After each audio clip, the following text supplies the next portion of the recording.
Alrighty, we're ready for step one, setting up reference images. But before we begin, I'm going to just give you a quick little note here and a tool tip.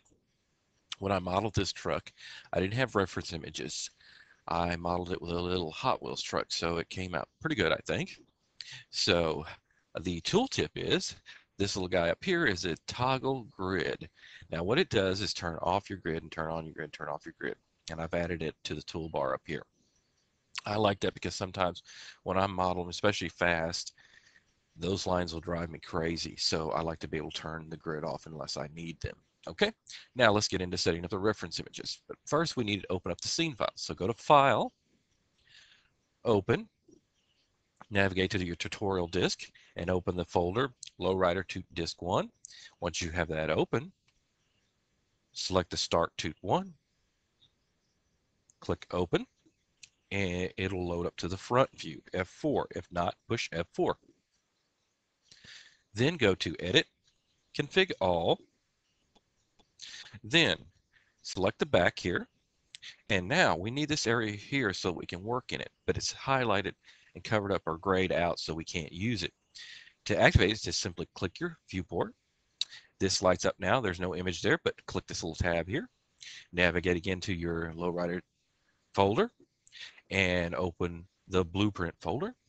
And we're going to right click and show the thumbnail views. And you can see that you've got 4 different types of reference images to work from. And you have the full render, the white full render, the hypernub full render with wire, and then a no hyper wire render. And what we need for this is the front Lowrider no hyper wire. So click it and then push OK, and you can see it loads up pretty good. It's actually straight in there because I've fixed it up ahead of time. But let's just say for cause that it did not load up right. So what I'm going to go here is go ahead and just scoot it over this way. And the reason I did that is to just give an example of that when you're modeling this, you're going to make half the truck and the other half is going to be symmetry.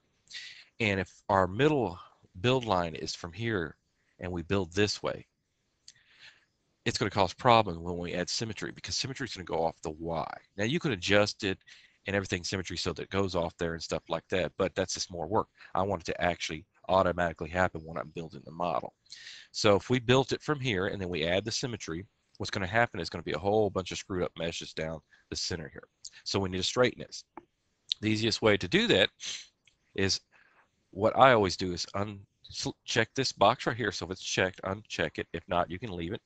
And then you can mess with the offset X to move it right or left. And then lined up to where it's center, which works out to be -7 in this case. Okay? And if for some reason when you load it up, if the truck looks too flat, or if you want to make the truck flatter or whatever you want to do is what we're going to build off of anyways, you can do that. Okay, now push F3, go to side view. Once again, check the back if it's not lit up, and make sure this is highlighted so that you can see it. Push the tab button in, navigate to the same blueprint folder, and you want the right Lowrider no hyper wire image. Click OK. It loads up. Don't worry about anything with it because we're going to fix it here in a little bit. Then you want to go F2, top view. Same thing. If it's already lit up for you, go ahead, hit the tab button. Navigate same folder again, and we're looking for the top Lowrider no hyper NH. Click OK, load it up. There we go.